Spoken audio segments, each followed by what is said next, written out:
Assalamualaikum warahmatullahi ta'ala wabarakatuh.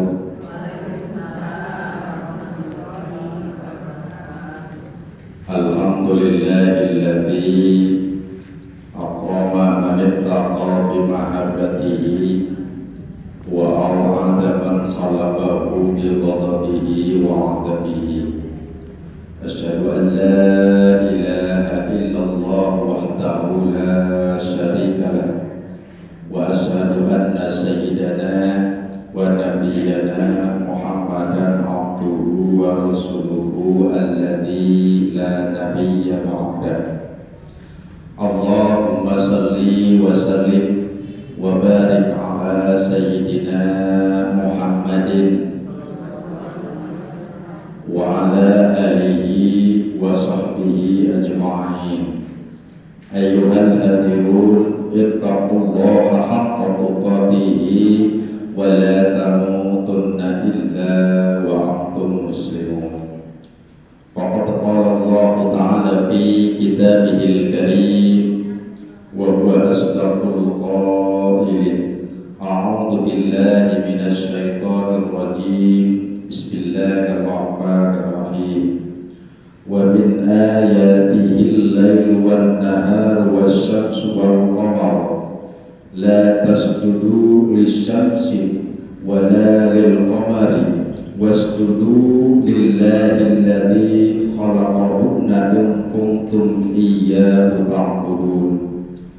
Wa qala aidan fi ayatil ukhra ya ayyuhalladzina amanu tubu ilallahi taubatan nasuha.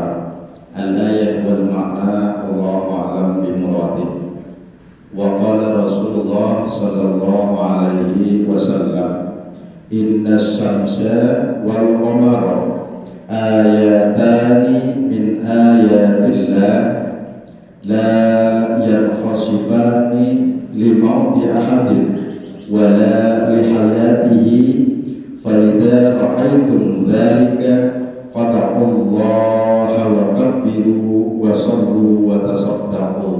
Al-hadis wal ma'na wallahu a'lam bimuradi. Amma ba'd.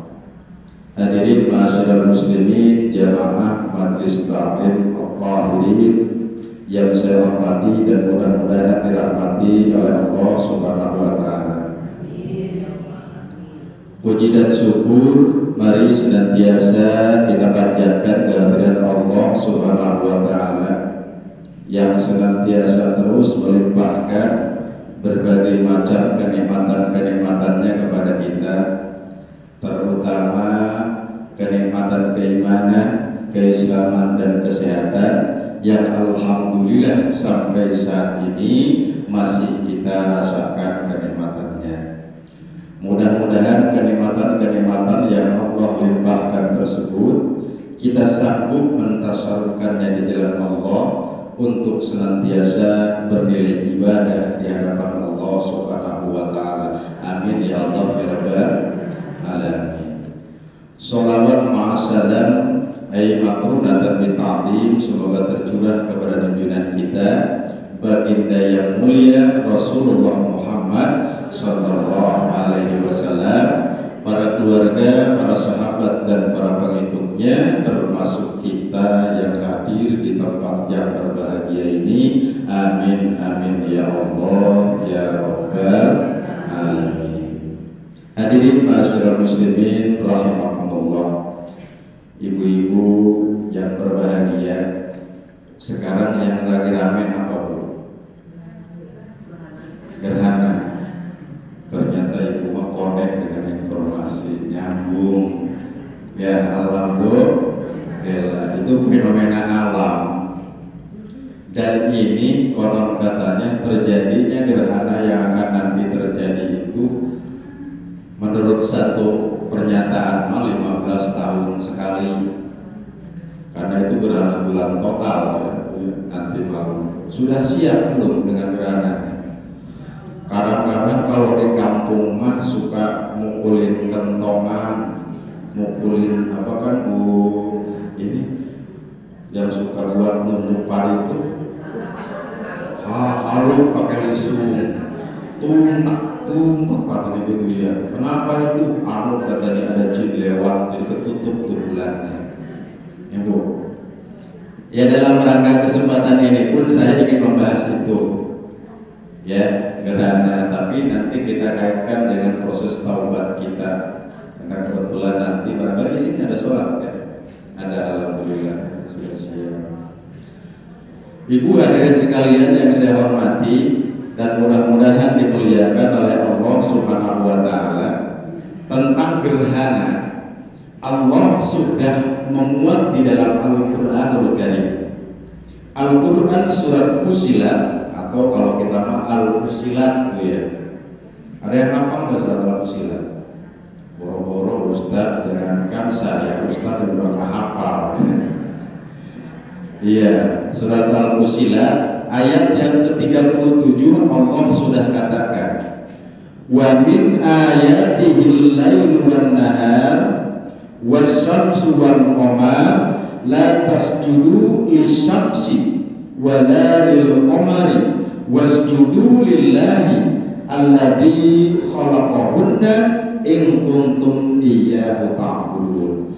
Itu Quran surat Fussilat ayat yang ke-37 tentang adanya matahari dan bulan, yang artinya kata Allah, dan sebagian dari tanda-tanda kekuasaan Allah. Jadi awas, ini ada etika di dalam pikiran kita. Hati-hati sih. Kalau zaman jahiliyah, orang-orang kafir jahiliyah itu menganggap bahwa adanya gerhana itu bisa mematikan orang. Itu Bu, konon katanya sial itu hari. Naudzubillah, jangan sampai ada dalam pikiran kita. Kalau kita ada etikat seperti itu, berarti keimanan kita sudah lepas dari fondasi keimanan. Hati-hati. Kalau kita berkeyakinan bahwa yang namanya gerhana apapun itu adalah sebagai tanda keagungan dari Allah Subhanahu wa taala. Bu. Ngantuk enggak, Bu? Enggak, alhamdulillah. Ini dikatakan, dan sebagian dari tanda-tanda kekuasaannya ialah malam, siang, matahari dan bulan. Tetapi kita dilarang oleh Allah untuk bersujud kepada matahari, dilarang untuk bersujud kepada bulan, dan dilarang untuk bersujud kepada selain Allah Subhanahu wa ta'ala. Janganlah bersujud kepada matahari dan janganlah pula kepada bulan, tetapi bersujudlah kepada Allah yang menciptakannya jika kamu betul-betul hanya kepada Allah saja untuk menyembah. Dalam pengertian ini adalah awal surat yang menjelaskan tentang terjadinya gerhana. Lalu Ibu, hadis Rasulullah SAW dikatakan dalam hadis riwayat Imam Bukhari, hadisnya nomor 1044. Rasulullah katakan, inna syamsa wal qamar, sesungguhnya matahari dan bulan, ayatani min kitabillah, itu adalah dua tanda, dua ciri dari kebesaran dan keagungan Allah Subhanahu wa ta'ala. La yathasibani limauti ahadin, jangan kau kaitkan dengan bencana kematian seseorang. Ini mah besoknya ada meninggal, tadi malam ada gerhana, tuh DWG mati, gara-gara memang anak gerhana tuh harus sholat. Nah itu hati-hati kalau kayak begitu. Itu budaya orang-orang jahiliyah seperti itu. Ya, kata Rasulullah di dalam hadis Imam Bukhari hadis 1044 dikatakan, jangan terjadinya gerhana itu dikaitkan dengan kematian seseorang. Misalkan ada gitu ya, itu tidak ada hubungannya, kata Rasulullah SAW, baik gerhana bulan ataupun gerhana matahari, tidak ada kaitannya. Itu bukti kekuasaan Allah Subhanahu wa ta'ala.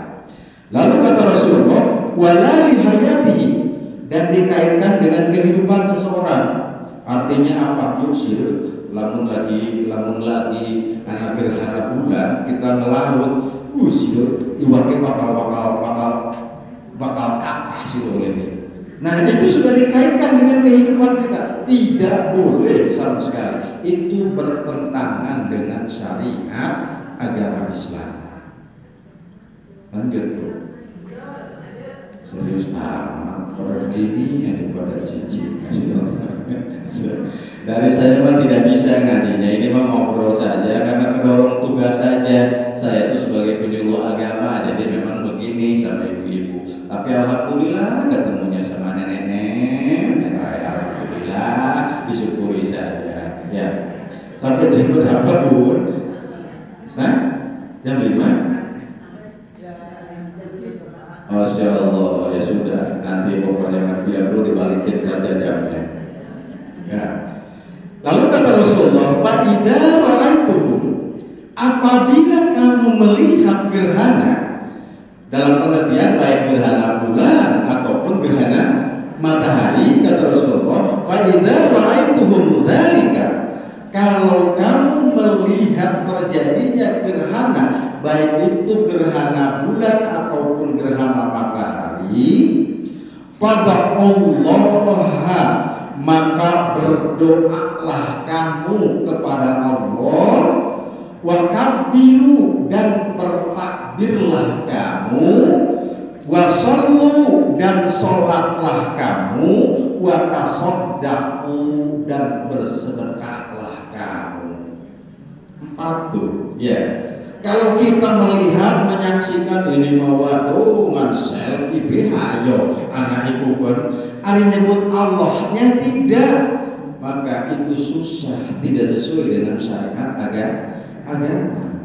Kata Rasulullah, kalau kamu melihat gerhana bulan, gerhana matahari, pada Allah, berdoa kepada Allah, wa kabbiru, bertakbir kamu kepada Allah, wa shollu, dan sholatlah kamu tentu kepada Allah, wa tasaddaqu, dan bersedekahlah kamu. 4 perbuatan ketika kita melihat itu. Ini nanti kita bahas. Pertama ada sholatnya nanti, Ibu ya. Ini ya, di sini dikatakan sudah sangat jelas Rasulullah katakan dalam hadis riwayat Imam Bukhari bahwa kalau kita melihat ada gerhana, maka hal yang pertama kita agungkan nama Allah. Kita berdoa kepada Allah, ya Allah, mudah-mudahan gerhana bulan ini akan menambah keimanan saya, semakin taqarrub kepada Allah Subhanahu wa taala. Karena ternyata Allah begitu kuasanya. Ya Bu ya, bulan dan matahari berpapasan tetapi belum berbenturan. Kalau sudah berbenturan, kiamat kita. Makanya kita disyariatkan oleh Allah, pada Allah, berdoa kepada Allah. Ya Allah, alhamdulillah, saya masih senantiasa memegang keimanan kepada Allah. Bertambah karena innamal mu'minuna idza dzukirallah wajilat qulubuhum wa idza tuliyat 'alaihim ayatuhu zadatuhum imana. Orang yang betul-betul beriman kepada Allah, apabila diperlihatkan tanda-tanda kekuasaan Allah, maka akan bergetar hatinya. Bergetar ya kedarek-dek mah iya kali dari jauh juga udah kelihatan gitu. Orang bergetar bagaimana. Tetapi bergetar dalam pengertian semakin kita tahu kekuatan Allah, tahu kekuasaan Allah, kita semakin merasa kecil di hadapan Allah, zadathum iman, dan bertambah keimanan kita.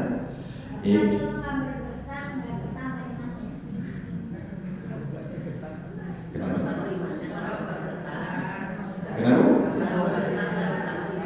Iya, belum tentu ada kan orang dengan direct itu karena takut saja gitu ya, bergetar itu ya.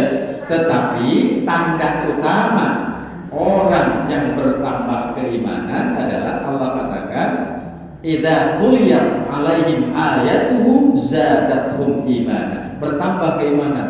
Kalau kita sudah takut ada orang sudah naik di kantil, tahu kantil? Iya, apa katil itu? Ya Allah. Nah, lalu kita bergetar kan? Ya Allah, jangan-jangan besok kita. Ya Allah, itu berarti bertambah keimanan kita.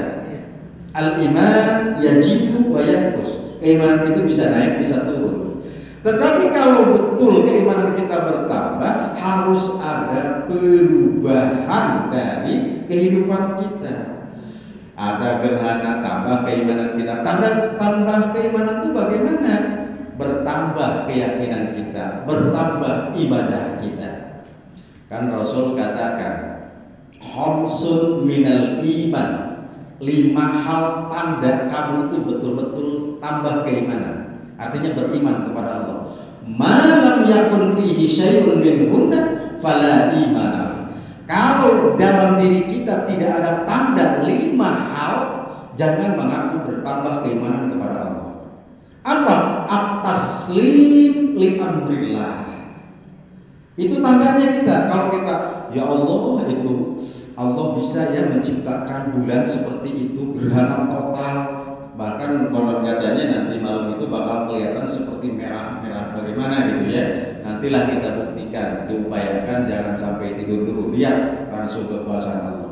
At-taslim, tunduk patuh kepada seluruh ketentuan Allah. Kalau kita beriman kepada Allah, tunduk patuh akan seluruh ketentuan Allah Subhanahu wa ta'ala. Ya Allah, itu dia ada ini. Besoknya kita bertambah perbuatan baik kita, akhlakiyah kita.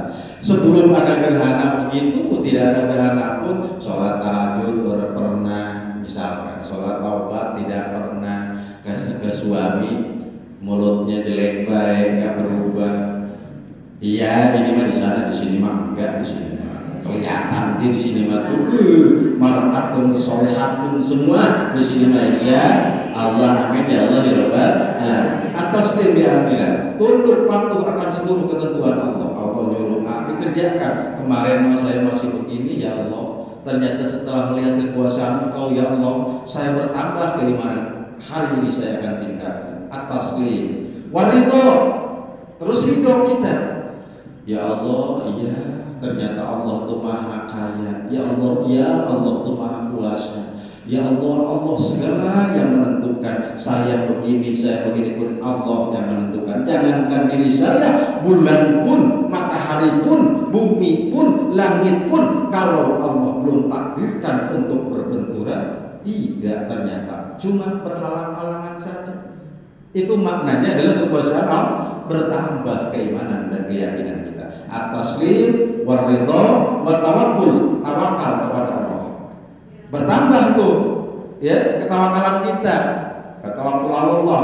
Wa taqwid yang keempatnya, kita berserah diri hanya kepada Allah. Ya Allah, ya itu tadi, dimana tidak berserah diri, jangankan kita, ternyata seperti ini kejadiannya, masya Allah. Wa taqwid yang terakhirnya, orang yang beriman itu punya ciri, kalau tambah keimanannya itu adalah as-sabru ala kulli halin, sabar terhadap berbagai hal. Setelah kita melihat tanda kekuasaan Allah, tumbuh 5 sifat tadi dalam kehidupan kita. Amin ya Allah ya Rabbal alamin. Mudah-mudahan ya, insya Allah, mudah-mudahan kita semakin bertambah keimanan kita kepada Allah Subhanahu wa ta'ala.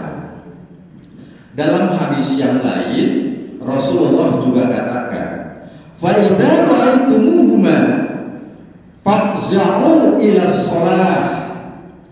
Kalau kamu melihat gerhana, baik itu gerhana matahari ataupun bulan, fafza'u ila shalah, maka kata Rasulullah SAW, bersegeralah kamu menunaikan sholat. Sholatnya sholat apa? Di luar sholat wajib maknanya, tetapi sholatul khusyukul qamar, yaitu sholat gerhana bulan. Dimaknai karena Rasulullah katakan dalam hadis riwayat Imam Bukhari nomor 1047, Allah dan Rasulnya katakan, fa idza ra'aitumuhuma, kalau kamu melihat ada gerhana matahari dan bulan, Fafza'u, maka bersegeralah kamu ila sholat, untuk mengerjakan sholat, yaitu sholat gerhana bulan. Karena nanti malam insya Allah, menurut informasi kan sekitar 8:30 gitu, ya. Nah sekarang Ustaz, bagaimana sih hukumnya mengerjakan sholat khusuf itu, ya, baik khusuful qamar ataupun khusuful syam, artinya gerhana bulan ataupun gerhana matahari, wajib atau bagaimana hukumnya? Itu kan ya. Bagaimana hukumnya? Mayoritas ulama, jumhur dalam pengertian, kalau mayoritas itu kebanyakan para ulama, ya, kebanyakan para ulama menghukumi sholat dari sholat gerhana itu adalah sunat muakkad. Ya, sunat muakkad apa artinya?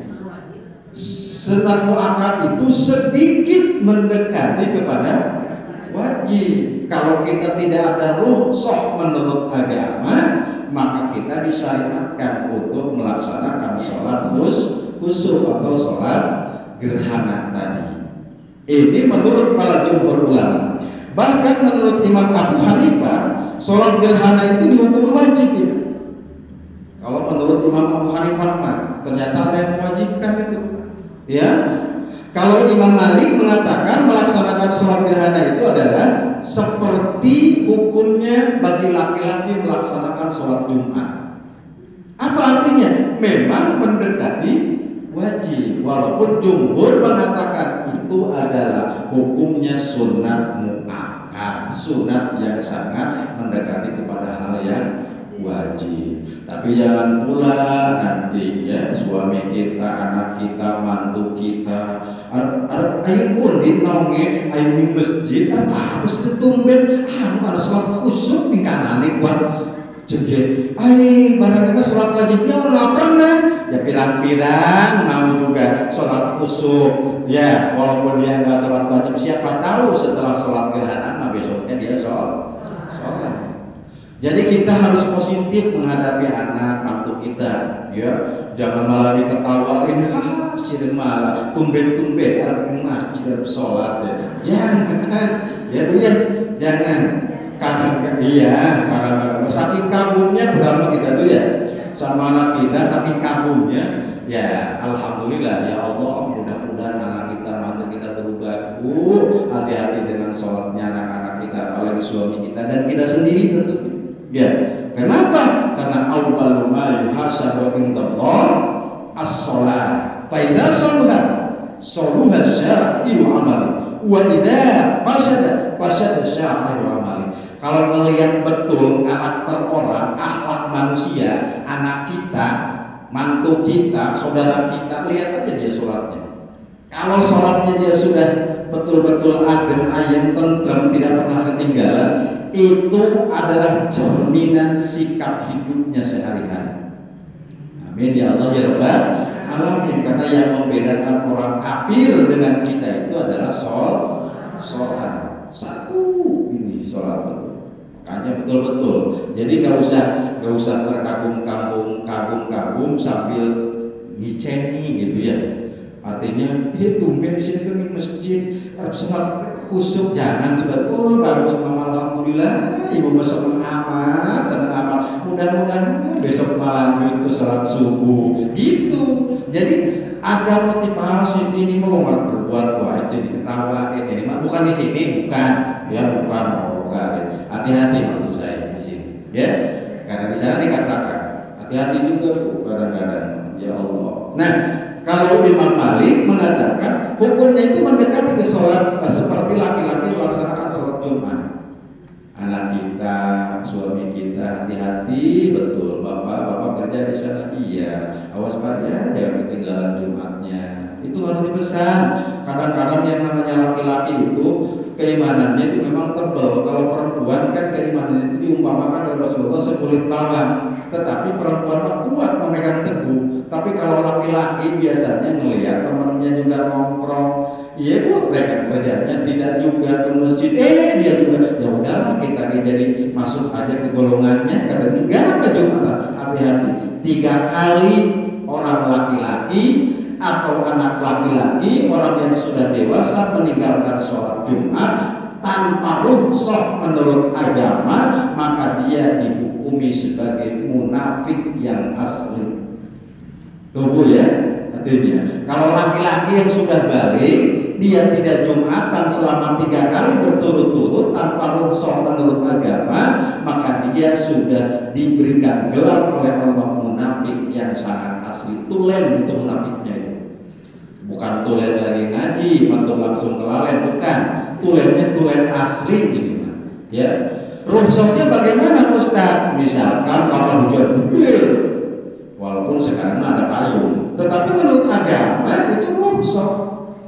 Kalau ada hujan gede, besar hujannya sampai anginnya segala, suami kita sholat harus mah kita mah ayo sholat yang gereja, sholat duhur, itu kan tidak jadi persoalan karena hujan gede. Tetapi kalau memang selama keimanan kita kuat, jalan saja pakai kayu.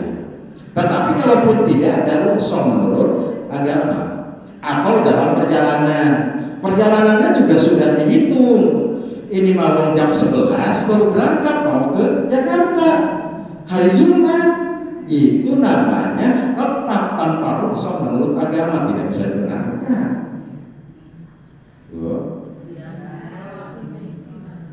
Gimana? Waktunya mepet?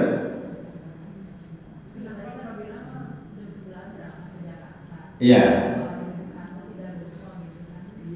Ya, artinya harus persiapan dari awal. Ini kan hari Jumat misalkan ya Bu ya, diupayakan berangkatnya kalau dari pagi, itu tidak jadi persoalan. Artinya kan kita tidak menyengaja mendekati waktu sholat Jumat, itu maknanya. Kalau dari pagi atau bahkan dari subuh kita berangkat, itu tidak jadi persoalan. Yang penting masuk dalam waktu qashar menurut sebagian para ulama, yaitu kurang lebih 80 km. Makanya kalau Cilegon ke Jakarta itu tidak apa-apa, yang penting berangkatnya diupayakan dari pagi tadi, gitu ya, diupayakan. Kalau memang kita betul-betul terdesak oleh waktu seperti itu maknanya Bu ya, itu maknanya. Hati-hati betul itu di sana maksud saya. 1, 2, 3, kalau sudah 3 kali munafik asli itu dikatakan dalam sebuah hadis. Na'udzubillah summa na'udzubillah ini dari mudah-mudahan anak keturunan kita, zuriat kita dihindarkan oleh Allah Subhanahu wa taala. Amin ya Allah ya Rabbal alamin. Kembali lagi ke sholat khusuf itu ya. Lalu Ustaz, waktunya kapan kita melaksanakan sholat khusuf itu atau sholat gerhana tadi? Ya kan? Tadi ini dasar hukum gerhana itu. Lalu yang kedua, ternyata Rasulullah memerintahkan kita untuk mengerjakan sholatnya, sholat gerhana. Kapan waktunya? Rasulullah Muhammad SAW mengatakan sholat gerhana itu bisa dilakukan ketika gerhana muncul sampai gerhana tersebut hilang. Kalau prediksinya misalkan nanti itu ada gerhananya dari jam 8:30 sampai jam 10, maka dalam jangka waktu dari 8:30 dan sampai jam 10 tadi kita diperbolehkan untuk mengerjakan sholat gerhana. Ya, maknanya gitu. Ini dari mana sumbernya? Ini saya ambil dari hadis riwayat Imam Bukhari nomor hadisnya 1060 dan hadis riwayat Imam Muslim nomor hadisnya 904, di mana Rasulullah katakan, Inna samsa wal qamara ayatan min ayatillah la yankasifani li mauti ahadin wa la li hayati fa idza ra'aytumuha faqulu rasul hatta yanjali. Di mana lalu salatlah hingga gerhana tersebut terjadi sampai berakhir di ujungnya ya, wasallu hatta yanjali. Salatlah kamu dari mulai gerhana itu terjadi, misalkan sudah terang, sudah kelihatan, maka itu sudah diperbolehkan mengerjakan sholat gerhana. Sampai kapan waktunya? Sampai berakhir, sudah keluar lagi itu kelihatan lagi, maka itu waktu melaksanakannya. Ya, saya mah nanti malam mau ada gerhana bulan, misalnya kita mah ada enak turunnya, misalnya jam 7 atau kita mah sing-singki baiki sholat gerhananya misalkan. Tidak boleh. Ya, ini menurut hadis ini kalau kita lihat. Ya. Sholat gerhana juga boleh dilakukan pada waktu terlarang untuk melaksanakan sholat. Paham nggak? Sholat gerhana itu boleh dikerjakan mengerjakan pada waktu yang dilarang untuk mengerjakan sholat. Ustaz, emang kapan waktu dilarang untuk mengerjakan sholat? Pertama, ketika kita sudah sholat subuh sampai terbit matahari, keluar matahari, ya, terbit. Lalu yang keduanya adalah setelah sholat asar sampai waktu maghrib. Itu adalah waktu-waktu yang dilarang. Ketiga, tatkala istiwa. Istiwa itu adalah saat matahari persis di atas ubun-ubun kita. Itu adalah waktu yang dilarang. Tetapi kalau ada gerhana tidak dihalangin lagi, itu boleh mengerjakan. Misalkan gerhana matahari sore ini nih, jam segini, jam 5:05 misalkan. Padahal kita sudah sholat asar kan. Tetapi menurut ulama itu tidak apa-apa, langsung sholat gerhana pada waktu itu, walaupun waktu itu adalah waktu yang dilarang untuk mengerjakan sholat. Boleh mengerjakannya. Karena kenapa? Tadi dikatakan fa idza ra'aitumuha fa'za'u ila sholat. Kalau kamu melihatnya maka bersegeralah mengerjakan sholat, yakni sholat khusuf atau sholat gerhana tadi. Itu maknanya, ya. Mudah-mudahan nanti malam kita bisa. Amin ya Allah ya Rabbal alamin. Mau nggak? Mau nggak? Mau nggak? Nah, ada dua Ibu, boleh berjamaah. Itu adalah jumhur mengatakan memang utamanya berjamaah. Yang kedua boleh secara munfarid, sendirian, tidak apa-apa sendirian. Ada itunya, ya, ada syariatnya. Utamanya patok ilmu amalnya adalah berjamaah, karena nanti akan disertai dengan khutbah segala. Iya, berjamaah. Memang sebaiknya adalah berjamaah. Tetapi misalkan kita mau jauh ke masjid kan sendirian aja di rumah, tidak jadi persoalan. Dapat nggak pahala? Alhamdulillah. Insya Allah mendapatkan pahala dari Allah Subhanahu. Berapa? Baca tasbih, ya nanti kita jelaskan di sini ya. Nah, insya Allah betul, ya itu. Hayatnya nanti, Bu ya, berubah, beda. Yang penting kita disyariatkan, maka hukumnya adalah sunat muakkad melaksanakan sholat gerhana. Sunat muakkad itu mendekati sholat wajib, ya. Ustaz, saya nggak bisa sampai tidak apa-apa. Dosa enggak? Insya Allah tidak. Namanya sunat, walaupun muakkad ya sunat. Kan tarif sunat itu apa? Dikerjakan mendapatkan pahala, tidak dikerjakan tidak mendapatkan dosa. Ini mah jangan ketukar. Dikerjakan dapat pahala, tidak dikerjakan dapat pahala. Alhamdulillah ya kalau begitu. Bukan begitu, ya. Dikerjakan dapat pahala, tidak dikerjakan tidak mendapatkan dosa. Itu adalah sunnah, gitu loh, ya. Tetapi apa sih Ustaz gunanya sholat sunnah itu? Sholat sunnah itu apapun bentuknya itu adalah tolak bala kepada Allah, pertama. Yang kedua, sebagai tabungan amal untuk menambah sholat-sholat wajib yang kita tinggalkan, baik disengaja ataupun tidak disengaja. Insya Allah kan Rasulullah katakan nawafil itu, sholat-sholat sunat itu bisa menutupi sholat-sholat wajib yang kita ketinggalan. Itu insya Allah ditutup. Sholat sunat, sholat khusuf, sholat khauf, beda ya Bu ya, sholat khusuf sama sholat khauf. Kalau khusuf itu adalah gerhana baik bulan atau matahari. Kalau sholat khauf itu adalah sholat karena kita takut. Ada itu Ibu, makanya Islam itu begitu luas. Sholat khauf lagi perang gitu, kita takut musuh nyerang kita takut kemalingan. Sholat khauf di sana ada kita. Maka dilindungi oleh Allah insya Allah. Karena berdoa biastajib lakum, berdoa kamu kepada Allah maka Allah akan mengabulkan. Itu janji Allah. Allah itu innallaha la yukhliful mi'ad. Tidak mungkin Allah akan mengkhianati janjinya. Iya kan?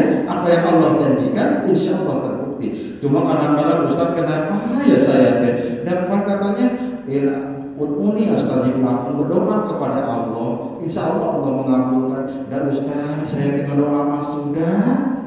Ya, sholat tahajud sudah, sholat hajat sudah, tapi ya Allah Ustaz, kemudian kita kan mengkenen, baik sih. Apa Allah lagi orang ngedeleng nih kita? Jangan begitu, itu namanya husnuzon kepada Allah. Kita harus husnuzon kepada Allah, karena salah satu syarat dikabulkannya doa itu husnuzon, berprasangka baik kepada Allah dan yakin bahwa Allah akan mengabulkan doa kita. Ini diceriwayatkan dalam sebuah kitab. Seorang syekh lagi jalan-jalan ke pasar.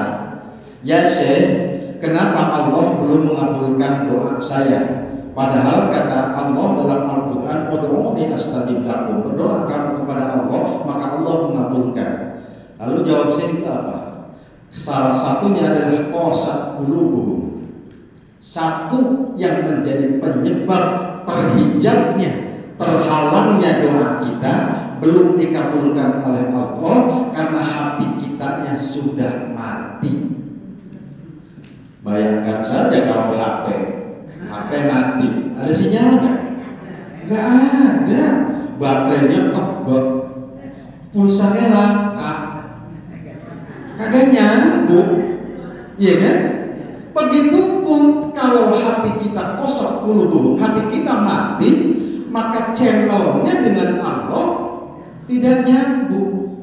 Tetapi ada 10 persoalan. Lalu kemudian kata si yang di pasar itu nanya lagi ke Syekh, lalu apa Syekh yang menimbulkan matinya hati seseorang itu sehingga tidak nyambung sinyalnya kepada Allah? Ada 10 persoalan yang bisa menimbulkan hati kita mati. Apa satu-satunya? Nanti di lain kesempatan kita bahas biar penasaran, biar bersambung. Yang pertama nih saya kasih dulu bocorannya, ya. Yang pertama, a'udzubillaha wa lam tu'tu haqqah. Kamu itu kadang-kadang yakin kepada Allah, beriman kepada Allah, percaya kepada Allah, tetapi tidak menunaikan hak-haknya Allah Subhanahu wa ta'ala. Satu, putus channel kita dengan Allah, mati. Makanya jangan salahkan Allah. Keren, jadi si Ustaz ada iya tuh akun kali kabul ke pangeran. Tapi kok kita harus dijungkel-jungkel bikin doa. Iya, tahajud iya, sholat hajat iya, ngaji Quran tapi punya laki kita masih mengkonon baik. Karena kita harus doakan kalau kita kadang-kadang husnuzon kepada Allah. Pertama, a'udzubillah wa lam tu'tu haqqahu. Kamu mengaku, mengetahui, beriman kepada Allah, yakin Allah sangat berkuasa, yakin Allah maha segala-galanya, tetapi haknya tidak dikabulkan. Kalau hak Allah berarti kan ada hak, ada kewajiban, ya kan? Berarti apa yang menjadi hak Allah itu adalah kewajiban kita. Sok introspeksi ke diri kita. Coba Ibu lihat, saya kadang suka ini, ya nggak apa-apa lah kesana dulu sebelum tadi, masih ada waktunya ya, masih. Saya mau apa misalnya? Hilang atau lupa? Sok boleh Ibu pikirkan. Saya kadang-kadang suka ada perasaan iri. Wong kita kira lomba magawe jam 7:30 harus sudah pinjer, ya Bu ya, absensi 7:30, balik jam 4, kadang-kadang. Tetapi kok hidupnya semene-mene baik. Ya, coba lihat kiai, ustadz yang punya pondok pesantren, yang mengelola anak yatim, yang punya majelis, yang ngurus masyarakat. Pekerjaannya kadang-kadang tidak terlihat oleh kita. Sila saja gua, tahu sila? Ya begini sila saja duduk.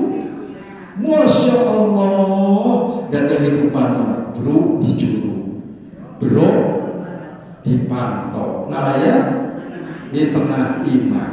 Bahkan tidurnya pun itu kasurnya kelihatan cuma duit doang gitu. Iya, kenapa? Barokah di hadapan Allah. Lihat anak-anaknya cantik-cantik, ganteng-ganteng, pinter-pinter. Dan anak kita berarti channelnya tidak nyambung dengan Allah. Iya kan? Kalau kiai, ustaz yang ngurus majlis taklim, yang ngurus anak-anak yatim, itu sudah janji Allah. Orang yang menyedekahkan 1 dibalas 10, 10 dibalas 20, terus berlipat-lipat. Makanya ini tadi channelnya sudah nyambung. Wong kita kadang-kadang doa belum dikabul jika Allah tembeni yang bangun masjid sewu, kemana-mana. Nah itu kadang-kadang yang menghalanginya. Lantanarul birra hatta tunfiqu mimma tuhibbun. Allah sudah katakan. So, muhasabah yuk, muhasabah. Ini mah kita. Saya karena di Allah. Saya betul ibu, saya punya kakak ipar tepatnya di daerah Pelabuhan Ratu. Dia memang orang pesantren yang salafi, tidak dicampur dengan anak-anak sekolah terpisah. Nggak punya pekerjaan, masya Allah. Tetapi lihat kehidupan mereka, masya Allah. Apa? Mau di hadapan Allah. Kalau kata kita masih cidum tentu saya ucap nyata.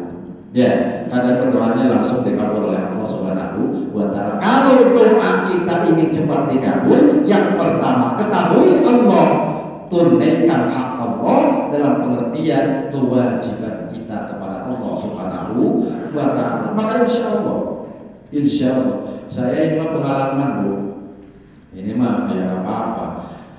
Orang Pangurawi ya, Ustaz biasa, tapi itu tadi kadang dia mau betul-betul itu wajib. Saya mata kita kalau nggak punya apa-apa, bingung saya nggak punya pekerjaan. Terus saya bilang gimana? Punya duit 50.000 di kantong, saya ingat saya cari anak yatim. Pokoknya nyari anak yatim. Nih kamu dikasihkan ke anak yatim. Alhamdulillah, ntar sore itu ada gantinya. Insya Allah. Wa man yattaqillaha yaj'al lahu makhraja wa yarzuqhu min haitsu la yahtasib. Barang siapa orang yang bertakwa kepada Allah, Allah akan membukakan pintu rahmat dari langit dan bumi, serta Allah akan memberikan rezekinya dari sesuatu yang tidak disangka-sangka. Makanya kalau doa ingin dikabul, yang pertama koneksikan dulu, perbaiki hubungan kita dulu dengan Allah Subhanahu wa Ta'ala. Gimana Pak? Perbanyak taubat kepada Allah, istighfar kepada Allah, terus baca Quran kepada Allah, maka insya Allah dimudahkan oleh Allah Subhanahu wa Ta'ala. Mempersingkat waktu, takut sudah mau jam 5:30 ini, taruh 5 menit lagi ya, cukup ya. Ini satu lagi nih, khawatir nanti bagaimana hayat sholatnya, sudah pada tahu belum? Belum kan? Hayat sholat sunnah gerhananya, ibu yang pertama niat di dalam hati ketika takbiratul ihram, niatnya mau ditalaffuzkan silakan. Apa doanya? Usolli sunnatal khusufil qamari rakaataini lillahi ta'ala. Itu niatnya ya, yang pertama. Yang kedua mengucap takbiratul ihram, ketika takbiratul sambil niat itu biasa seperti sholat biasa. Lalu yang ketiga baca ta'awudz dan surat Al-Fatihah. Berarti sudah takbiratul ihram, a'udzubillahi minasyaitonir rajim, baca Al-Fatihah. Kemudian setelah itu baca surat Al-Baqarah, atau selama surat itu dibaca dengan jahar. Aduh Ustaz gak kuat saya baca Al-Baqarah. Tidak apa-apa, baca surat apa saja. Tetapi disunatkan, bagusnya misalkan kita bacanya qul huwallahu ahad, Allahu samad, lam yalid wa lam yulad wa lam yakul lahu kufuwan ahad. Itu saja sudah. Tetapi sebanyak waktu kalau kita membaca Quran surat Al-Baqarah. Apa artinya? Memang di situ apalagi kalau sholat khusyuknya itu lama. Kalau waktunya dari 8:30 sampai jam 10 kan lama, maka disarankan seperti itu. Ustaz saya nggak bisa, sudah diperingkas saja. Tidak apa-apa, ya. Baca Quran yang terpendek pun silakan. Waladhdallin amin. Bismillahirrahmanirrahim. Alif lam mim. Allahu akbar. Tidak apa-apa, itu juga sah. Ya, tidak apa-apa. Tetapi utamanya seperti itu, ya. Lalu yang keempatnya, rukun dengan membaca tasbih selama membaca 100 ayat surat Al-Baqarah. Ini Bu gimana? Kita baca tasbih, rukunya itu tuh apa kan? Subhana rabbiyal azimi wa bihamdi. Itu tuh kita baca lamanya itu seperti kita baca Quran surat Al-Baqarah. Lagi-lagi kan rukunya diperlama, maksudnya itu fadhailul amalnya, keutamaannya. Ustaz saya 3 kali doang sah enggak? Insya Allah 3 kali pun sah, ya. Lalu yang berikutnya, yang kelima, i'tidal. I'tidal dalam pengertian sami Allahu liman hamidah, ya. Tetapi bukan baca doa i'tidal. Sami Allahu liman hamidah, harusnya kan Rabbana lakal hamdu mil'us samawati wa mil'ul ardi wa mil'u ma syi'ta min syai'in ba'du. Itu kan doa i'tidal ketika kita berdiri dari ruku kan. Nah, dalam rakaat pertama pada surat gerhana bulan itu bukan itu. Pas pertama kita dari ruku itu i'tidal, kata Rasulullah di situ baca kembali Fatihah. Allahu Akbar, bismillahirrahmanirrahim lagi, ya. Nah, kembali lagi bagaikan yang pertama, ya, bagian yang pertama. Setelah itu baca Quran surat Ali Imran. Itu adalah utamanya, Ustaz. Ya, iya kalau itu mah. Tetapi kalau kita nggak apa-apa diringkas, baca Quran surat apa saja silakan. Tetapi rakaat pertama takbiratul ihram, baca Fatihah biasa, baca Quran biasa, ruku.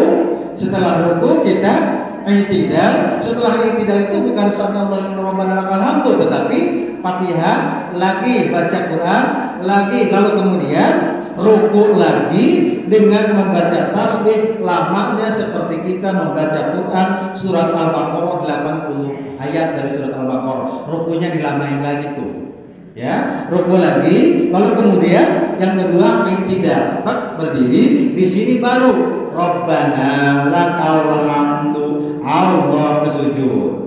Paham Bu? Itu rakaat pertamanya. Rakaat keduanya begitu lagi. 2 kali ruku, 2 kali ruku. Kalau saya itu sebetulnya kalau ada itunya buku haji, ini saya sudah gambarkan seperti ini. Tetapi kan susah diperlihatkannya, ya.